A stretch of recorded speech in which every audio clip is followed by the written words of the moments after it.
Good afternoon, I'm Jason Collins, the Executive Pastry Chef at the Hess Collection Winery here in Napa, California. And today we're going to make an Espresso Semifreddo.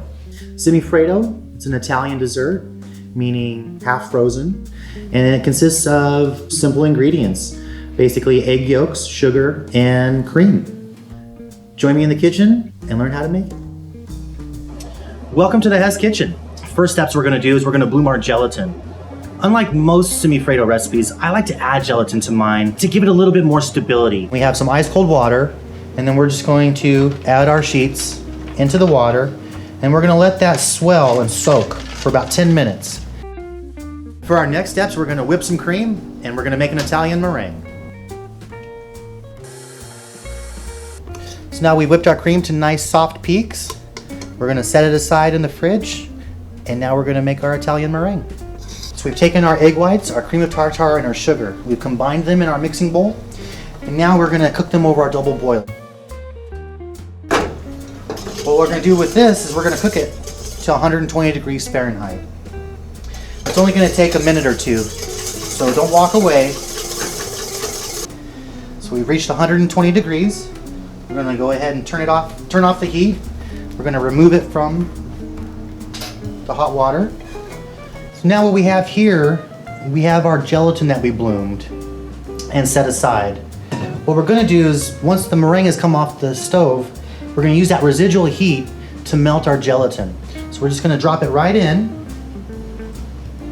and then we're going to go ahead and transfer it to our KitchenAid, and we're just going to go ahead and whip it until it's nice and cool.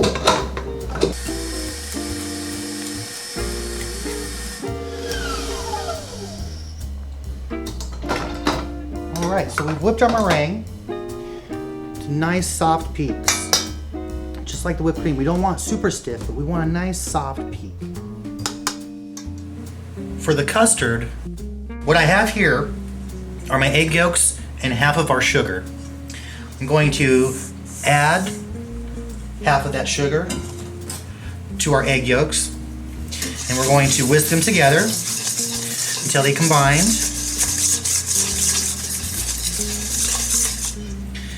And then we're going to cook this over our double boiler until they've gotten thick and doubled in size. And depending on the type of stove you have, this could take a couple minutes. We're not going for a set temperature, we're just going for thickness and double in volume. Now it's also important to keep a constant motion so that you don't scramble your eggs, and then your semifreddo will start to taste eggy. So now our egg yolks have doubled in size. They've gotten nice and thick. So we're going to go ahead and take it off the heat, and we're going to add our coffee extract. Coffee extract is a common product that you can find at your local supermarkets in the same aisle with your vanilla extract or a peppermint extract. If we don't have access to that, I like to use just shots of espresso. If we're not fans of coffee, this is your chance to be creative with the semifreddo and add vanilla extract or a lemon juice, or if you have like a strawberry puree, this would be the perfect chance or time for you to flavor it the way that you would like to. Now we're going to take our Italian meringue and we're going to gently fold it into our custard base. So we want to just be nice and gentle with it as we fold, because we took so much time to trap all these beautiful air pockets and air bubbles.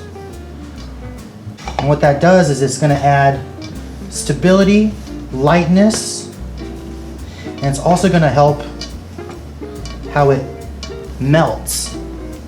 Meaning, because we're trapping air and freezing it, it's going to buy us extra shelf life. It won't melt as fast at room temperature. Now we're going to take our whipped cream that we whipped, and we're just going to add this to it next.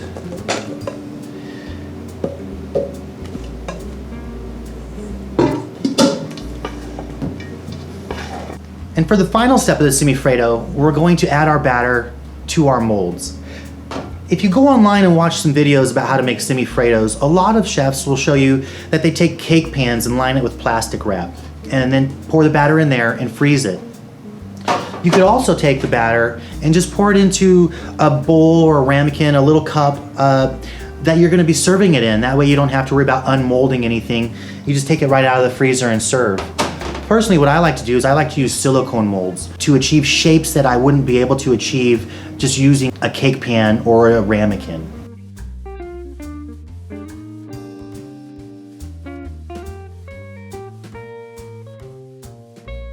And now that we've finished molding our semifreddo, it's time to put it in the freezer and we'll come back in the morning. Welcome back.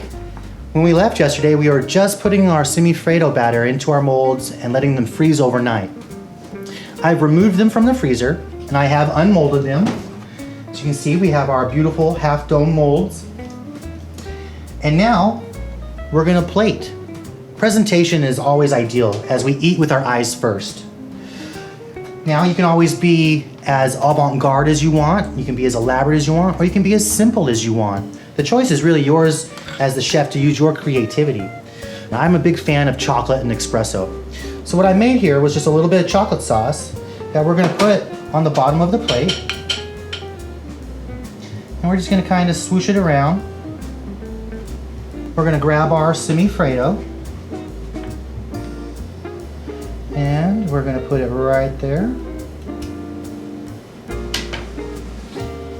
I also have here some cocoa powder.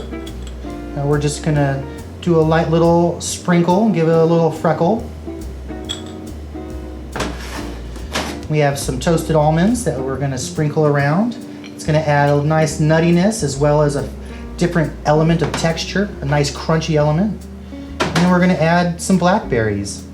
That fresh acidity and tartness from the blackberry is gonna complement the espresso well.